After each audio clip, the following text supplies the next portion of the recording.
श्री स्वामी समर्थ. नमस्कार मंडळी, मी मंगल तुम्हा सर्वांचं नवीन एका व्हिडिओमध्ये अगदी मनापासून खूप खूप स्वागत करते. तर आजच्या व्हिडिओमध्ये मी तुम्हाला मकर संक्रांतीबाबत पडणाऱ्या संपूर्ण प्रश्नांची उत्तरे देणार आहे. तर हा व्हिडिओ तुम्ही पाहिल्यानंतर तुमच्या मनामध्ये कोणतीही शंका उरणार नाही. आजच्या व्हिडिओमध्ये आपण ओसायला कसे जावे, ओसायला जात असताना काय काय साहित्य घेऊन जावे, ताटामध्ये कोणकोणते साहित्य असावे, तसेच आपण जे विडे मकर संक्रांतीला पूजतो तर ते विडे किती व कसे पूजावेत, विडे पूजत असताना आपण ते मंदिरात पूजत असाल तर मंदिरामध्ये ते विडे कसे पूजावे, तसेच वाण काय द्यायचं आहे, हळदी कुंकू कसं करावं, ओवसताना काय म्हणायचं आहे, विडे घेताना काय म्हणायचं आहे, हळदी कुंकामध्ये वाण म्हणून देण्याला एका गोष्टीला अत्यंत महत्त्व आहे तर ती वस्तू कोणती आहे, तसेच मंदिरामध्ये देवांना सुवासिनींना कसं ओवसायचं, पूजा कधी काढायची, त्या सुगडांचं संपूर्ण साहित्याचं काय करायचं, तसेच ओसायचा शुभ मुहूर्त काय असणार आहे, तर अशा संपूर्ण प्रश्नांची उत्तरे तुम्हाला मी आजच्या व्हिडिओमध्ये देणार आहे. तर त्यासाठी हा व्हिडिओ शेवटपर्यंत नक्की पहा. चॅनलवरती नवीन असाल तर चॅनलला नक्की सबस्क्राईब करा. लगेचच आजच्या व्हिडिओला सुरुवात करूयात. मकर संक्रांतीच्या दिवशी आपण सुगड पूजन करतो. काही ठिकाणी भोगीच्या दिवशी केलं जातं तर काही ठिकाणी मकर संक्रांतीच्या दिवशी केले जाते. तर आमच्याकडे भोगीच्या दिवशीही केलं जातं आणि मकर संक्रांतीच्या दिवशी सुद्धा सुगड पूजन केलं जातं. तर या दिवशी सकाळी लवकर उठायचं आहे. या दिवशी पवित्र नद्यामध्ये स्नान करण्याला अत्यंत महत्त्व आहे. आपल्याला पवित्र नद्यांमध्ये जाऊन स्नान करणं शक्य नसेल तर या दिवशी तुम्ही घरामध्ये जे अंघोळीचं पाणी आहे तर त्यामध्ये तीळ आणि थोडंसं गंगाजल टाकून त्या पाण्याने आपल्याला या दिवशी स्नान करायचं आहे. यानंतर आपल्याला आपली रोजची देवपूजा करायची आहे, नित्यकामे आपली करून घ्यायची आहेत आणि मग त्यानंतर तुम्ही सुगड पूजन करून घ्यायचं आहे. तर यंदा मकर संक्रांत आहे तर ती मंगळवार 14 जानेवारी रोजी आलेली आहे. सुगड पूजन करण्याचा शुभ मुहूर्त असा आहे 14 जानेवारीला सकाळी 8:54 ते सायंकाळी 4:54 असणार आहे. तर या काळामध्ये तुम्हाला सुगड पूजा करायची आहे, ओसायला जायचं आहे. शिवाय या दिवशी तुम्ही हळदी कुंकू सुद्धा करू शकता किंवा मग किंक्रांतीच्या दिवशी सुद्धा तुम्ही हळदी कुंकू करू शकता. यानंतर मी एक सांगेन की भोगीच्या दिवशी महिलांनी केस धुवायचे आहेत, संक्रांतीच्या दिवशी केस धुवायचे नाहीत.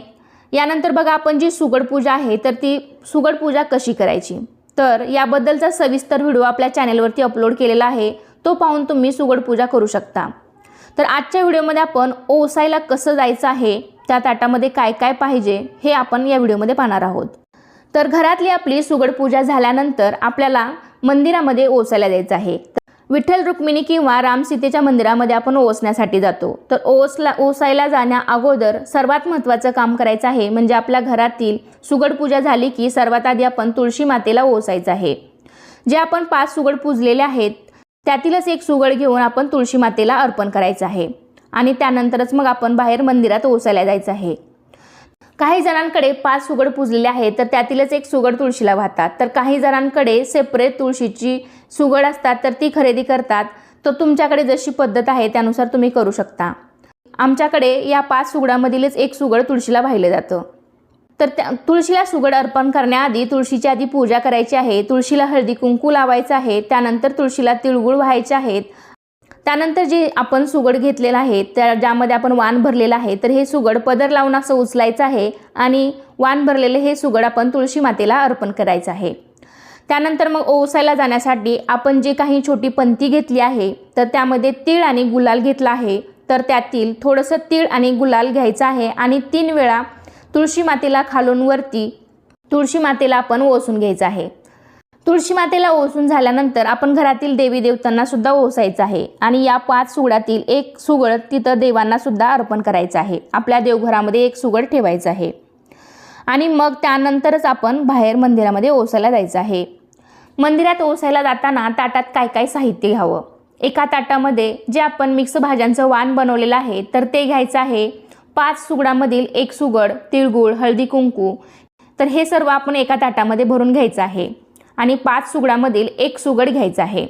हे सर्व आपल्याला साडीच्या पदराने हे झाकून घ्यायचं आहे. तसेच तुम्ही जर विडे मंदिरात पूजणार असाल तर विड्याचं जे सर्व साहित्य आहे तर ते सुद्धा तुम्ही मंदिरात घेऊन जाऊ शकता आणि तिथेच मग तुम्ही विडे पूजन मंदिरामध्ये करू शकता आणि मंदिरामध्येच ओटीमध्ये तुमच्या विडे घेऊ शकता.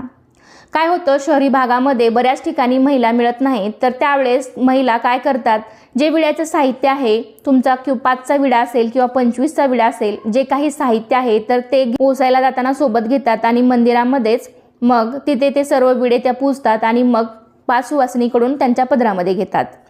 तर तुम्ही तसंही करू शकता. जर मंदिरामध्ये हे विडे पूजणार असाल तर विड्याचं साहित्य तुम्हाला सोबत जाताना घेऊन जायचं आहे. ओसायला मंदिरामध्ये गेल्यानंतर स्त्री देवतेला आपल्याला ओसायचं आहे, पुरुष देवतेला ओसायचं नाही.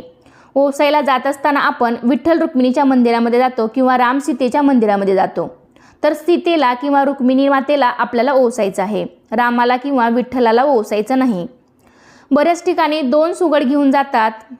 एक सुगड आहे तर ते मंदिरामध्ये अर्पण केलं जातं आणि एका सुगडाने ओवसलं जातं. तर काही ठिकाणी 5ही सुगड घेऊन जातात आणि त्या 5 सुगड एकमेकींना वाण म्हणून देतात. तुमच्याकडे जशी पद्धत आहे त्यानुसार तुम्ही करू शकता. तर आमच्याकडे एकच सुगड घेऊन आम्ही जातो आणि वाण आहे तर ते वाण आम्ही त्यांच्या ओटीमध्ये देतो.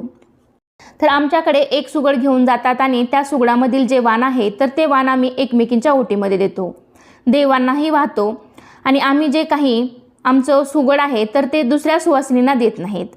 तुमच्याकडे जर ते वाण अदलाबदल करायची पद्धत असेल, म्हणजे बऱ्याच ठिकाणी जे आपलं सुगड आहे ते दुसऱ्या सुवासिनीला द्यायचं आणि त्यांचं सुगड आपण घ्यायचं असं करतात. पण आमच्याकडे नाही, फक्त जे वाण बनवलेलं आहे तर तेच त्यांच्या ओटीमध्ये दिलं जातं. मंदिरात गेल्यानंतर प्रथम आपण रुक्मिणी मातेला ओसायचं आहे. ज्यांना ओसायचं आहे म्हणजेच ते देवी देवता असो किंवा कोणतीही सुवासिनी स्त्री असो, त्यांना पहिल्यांदा हळदी कुंकू लावून घ्यायचं आहे. त्या देखील आपल्याला हळदी कुंकू लावतील. त्यानंतर हे आपण गुलाल आणि तीळ एका पंक्तीमध्ये घेतले आहेत तर ते एका चिमटीमध्ये थोडेसे घ्यायचे आहेत आणि ते आपण विठ्ठल रुक्मिणीच्या मंदिरामध्ये तुम्ही रुक्मिणी मातेला ओसणार असाल किंवा एखाद्या सुवासिनी स्त्रीला ओसणार असाल तर तिच्या भांगामध्ये तुम्हाला हे गुलाल आणि तीळ ते खालून वरती असे 3 वेळा भरायचे आहेत. म्हणजे आपण नाम ओढतो तर अगदी त्याप्रमाणे भांगामध्ये हे आपल्याला तीळ आणि गुलाल भरायचं आहे. आणि ओसत असताना म्हणायचं आहे, ते वाण आहे ते दोन्ही हातामध्ये मुठीमध्ये घ्यायचं आहे आणि तिच्या गुडघ्याला लावायचं आहे, त्यानंतर खांद्याला आणि मग डोक्यावरून तिच्या ओटीमध्ये द्यायचं आहे. आणि हे देत असताना म्हणायचं आहे, रामाचा ओसा सीतेचा ओसा जन्मोजन्मी ओसा, रामाचा ओसा सीतेचा ओसा जन्मोजन्मी ओसा, असं आपल्याला 3 वेळा म्हणायचं आहे. आणि मग ते वाण आपण त्या सुवासिनी महिलेच्या ओटीमध्ये टाकायचं आहे. त्यानंतर तिळगुळ त्यांना द्यायचा आहे. तिळगुळ घ्या, गोड गोड बोला असं म्हणायचं आहे.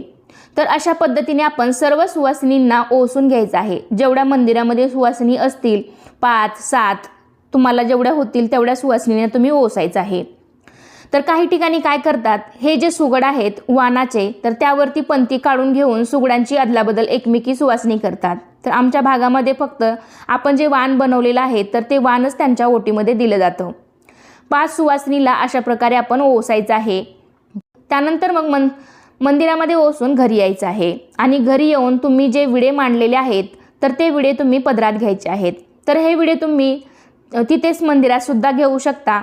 तुमचा 5चा विडा असेल किंवा मग 25चा विडा असेल तर 5चा विडा असेल तर प्रत्येक साहित्य हे एक प्रत्येक विड्यामध्ये येणार. म्हणजे विड्याची 2 पानं असतील, त्यावरती सुपारी, खारीक, खोबरं, लवंग आणि विलायची असं 5 साहित्य आपल्याला त्या प्रत्येकी विड्यावर ठेवायचं आहे. आणि ज्यांचा 25चा विडा आहे तर त्या विड्याच्या पानावरती प्रत्येकी 5-5 साहित्य ठेवायचं आहे.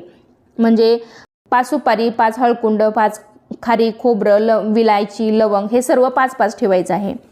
तर अशा पद्धतीने 5चा आणि 25चा विडा असतो.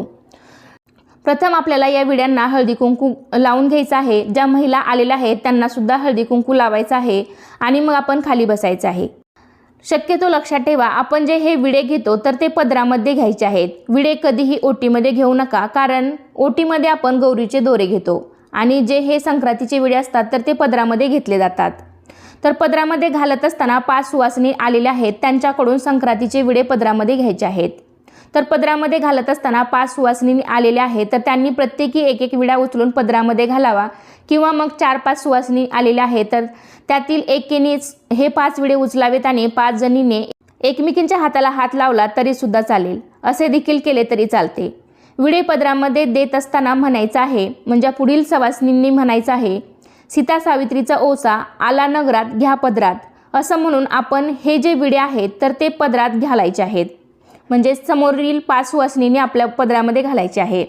त्यातील समोरील महिला तुम्हाला प्रश्न विचारेल, घेती राणी कुणाची. मग त्यानंतर तुम्ही आपल्या पतीचं नाव घेऊन हे विडे आपल्या पदरामध्ये घ्यायचे आहेत आणि तुम्ही त्यांना उलट प्रश्न विचारायचा आहे, देती राणी कोणाची. त्यांनीही त्यांच्या पतीचं नाव घ्यायचं आहे. तर अशा प्रकारे आपण हे विडे आहेत तर ते पदरामध्ये घ्यायचे आहेत. विडे पदरामध्ये घेतल्यानंतर आपण जागेवरून उठायचं आहे. जे विडे आहेत तर ते तसेच पदरामध्ये घ्यायचे. सर्वात आधी आपण तुळशी मातेच्या पाया पडायचं आहे, अखंड सौभाग्यासाठी प्रार्थना करायची आहे. त्यानंतर आपल्या घरातील देवी देवतांच्या पाया पडायचं आहे, सर्वांना नमस्कार करायचा आहे. आपल्या पतीच्या म्हणजे मिस्टरांच्या पाया पडायचं आहे आणि मग त्यानंतर घरामध्ये जे कोणतीही ज्येष्ठ व्यक्ती असेल तर त्यांच्या पाया पडायचं आहे. नमस्कार करून त्यांचा आशीर्वाद घ्यायचा आहे.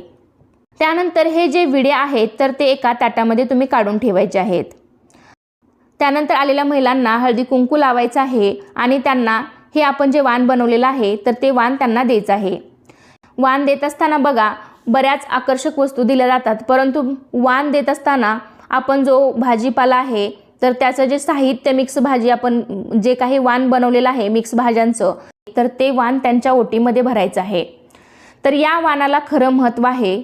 मग त्यानंतर तुम्ही एखादी भेटवस्तू आणली असेल तर तीही देऊ शकता. तिळगुळ द्यायचा आहे आणि मग त्यांना नमस्कार करायचा आहे.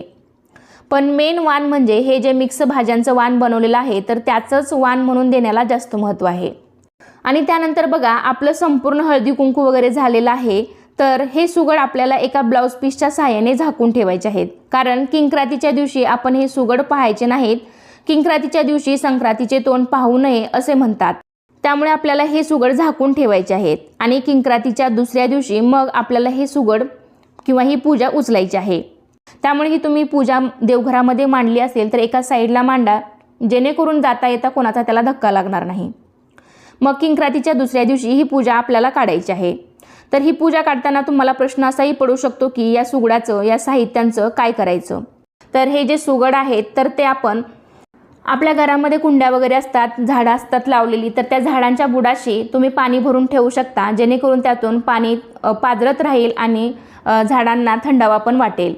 किंवा मग तुम्ही हे सुगड स्वच्छ धुवून गरम पाण्याने स्वच्छ धुवून त्यामध्ये दहीसुद्धा लावू शकता, तर ते सुद्धा खाण्यासाठी आपल्याला खूप चांगलं राहील. किंवा मग तुम्ही शेतामध्ये रानामध्ये सुद्धा याचा वापर पाणी पिण्यासाठी करू शकता. नसेल तर मग आपल्या गॅलरीमध्ये वगैरे तुम्ही त्यामध्ये पाणी भरून पक्ष्यांसाठी ठेवू शकता. किंवा मग वर्षभर तुम्हाला तुमच्या मुलांच्या प्रोजेक्टसाठी वगैरे सुद्धा हे सुगड लागणार असतील तर त्यासाठी सुद्धा तुम्ही त्याचा वापर करू शकता. लहान मुलांना खेळायला देऊ शकता. तर अशा प्रकारे तुम्ही या सुगडांचा वापर करू शकता. किंवा हे आपण जे वाण सुगडांमध्ये भरलेलं आहे तर ते वाण तुम्ही त्यातील चांगलं आहे तर ते वेचून तुम्ही खाऊ शकता, त्याचा वापर पुन्हा करू शकता. आणि नसेल तर मग तुम्ही ते गाईला वगैरे सुद्धा खाऊ घालू शकता. तर अशा प्रकारे आजच्या व्हिडिओमध्ये मी तुम्हाला बऱ्याच प्रश्नांची उत्तरे देण्याचा प्रयत्न केला आहे. तर कसा वाटला तुम्हाला आजचा व्हिडिओ मला नक्कीच कमेंटद्वारे सांगा. व्हिडिओ आवडला असेल तर व्हिडिओला लाईक करा, जास्तीत जास्त लोकांपर्यंत शेअर करायला विसरू नका. तर येणाऱ्या नवीन व्हिडिओमध्ये मी तुम्हाला गर्भवती महिलांनी विडे कसे पूजावेत किंवा संक्रांत कशी साजरी करावी, व्यवसायाला कसे जावे, मासिक धर्म असेल तर सुगड पूजन कधी करावे, सुतक असेल तर सुगड पूजन कधी करावे, या व्यतिरिक्त अनेक प्रश्नांची उत्तरे तुम्हाला मी येणाऱ्या व्हिडिओमध्ये देणार आहे. त्यासाठी तुम्ही चॅनलला सबस्क्राईब केलेलं नसेल तर सबस्क्राईब करून ठेवा आणि सोबतच बेल घंटा आहे ती सुद्धा प्रेस करा. चला तर मग पुन्हा भेटूया अशाच एका छानशा आणि माहितीपूर्ण व्हिडिओमध्ये. तोपर्यंत धन्यवाद. सर्वांना श्री स्वामी समर्थ.